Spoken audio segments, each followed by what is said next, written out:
It's less than 24 hours since Julia and Negan arrived onto the Tekken 7 Season 2 scene, and as is customary on my channel, I have a full block punishment guide for one of them, Negan. Let's get into it. We start off with a very strong 10 frame Punisher. 124 gives you 29 damage, which is some of the highest in the whole game. Only 2+ frames on hit, but you know, 29 damage. At 11 frames you could opt for 2-2, 3 less damage, 1 less plus frame on hit, but it does force crouch, so really it's whatever you prefer here. At 13 frames is when you get the real juice. 1 + 2 is a 38 damage knockdown on wall splat. Once again, this is one of the highest damaging 13 frame block punishers in the game. You could also opt for down forward 1-2, which does 33 damage, still a lot, and you get a lot of plus frames on hit and an option to go into intimidation stance if you want to. At 14 frames, quarter circle forward 1 is a very interesting mini launcher. It does 25 damage by itself, and there are quite a few guaranteed follow-ups that you can go for. When you have Rage, it just becomes a full launcher with the Rage Drive conversion. So there's a lot that you can do with this. Also, while it doesn't look like it, quarter circle forward 1 has huge range.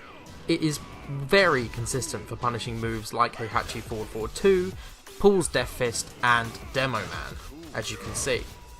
Another 14 frame option which is surprisingly effective for punishing moves with pushback that's easier to input is down forward 4-2 for 35 damage and +6, and the potential for the intimidation entry.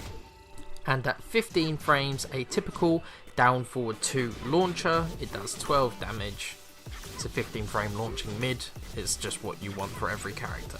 So it's all seemed pretty good, pretty solid and exciting so far, right? Well, unfortunately the bad news is yet to come, because now we're going to cover his while standing punishment, and I'm sorry to say that whilst his standing punishment is pretty good as we've seen, this is pretty abysmal.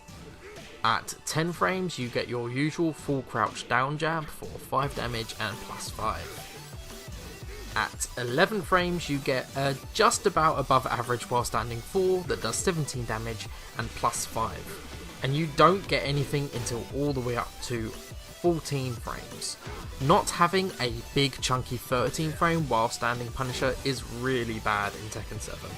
And typically, if you are missing out on your 13 frame while standing Punisher, the 14 frame you get is a launch. Think about Bob or Raven, for example. So while 33 damage, a knockdown or a wall splat is never a bad thing to land, at 14 frames, whilst not having a 13 frame Punisher, this just isn't good enough really. The good news is that we do have that 15 frame while standing launcher that we need, and it is a damaging one. 20 damage is well above average for a 15 frame while standing too, so it's not all doom and gloom. And that's pretty much it up until stagger lows, where you can use up forward neutral 4 or a delayed hop kick for your maximum 25 damage launching punish.